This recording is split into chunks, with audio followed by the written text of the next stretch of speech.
વચનામૃત ગઢડા અંત્યનું 15મું પાટો ગોઠ્યાનું તારીખ 21/7/1827 શનિવાર. સંક્ષિપ્ત સાર પહેલો.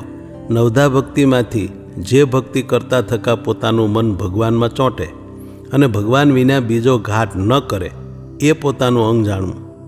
પછી તે અંગ પ્રમાણે સત્સંગ ભજન કરવું તો પોતાને અતિશય સમાસ થાય. સ્વામિનારાયણ હરે, સ્વામિનારાયણ હરે.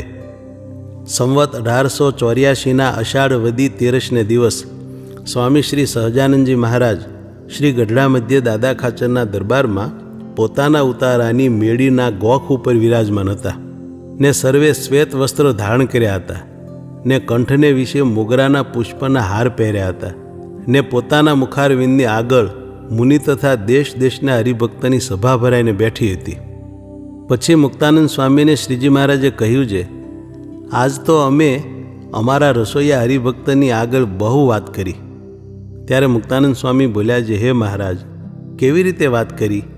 પછી શ્રીજી મહારાજ બોલ્યા છે, વાત તો એમ કરી છે, ભગવાનનો ભક્ત હોય ને તે ભગવાનની માનસી પૂજા કરવા બેસે તથા ભગવાનનું ધ્યાન કરવા બેસે તે સમયે એનો જીવ પ્રથમ જે ભૂંડા દેશકાળાદિકને યોગ્ય કરીને પંચ વિષય થકી પરાભવ પામ્યો હોય અથવા કામ ક્રોધ લોભાદિકને યોગ્ય કરીને પરાભવ પામ્યો હોય તે સર્વેની એને સ્મૃતિ થઈ આવે છે.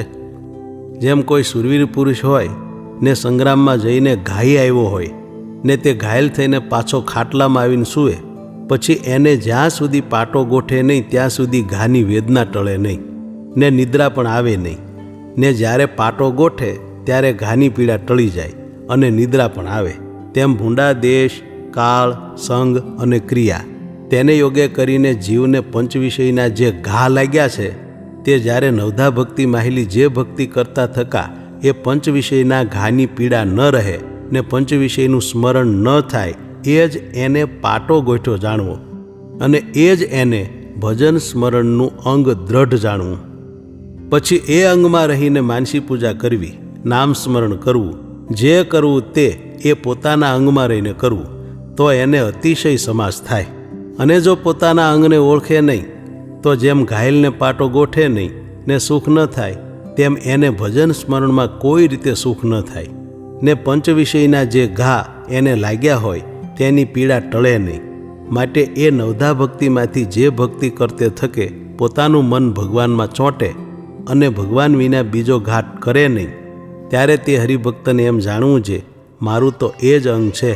પછી તે જાતની ભક્તિ એને પ્રધાન રાખવી એ સિદ્ધાંત વાર્તા છે. ઇતિ વચનામૃતમ ગઢડા અંત્યનું 15મું થયું.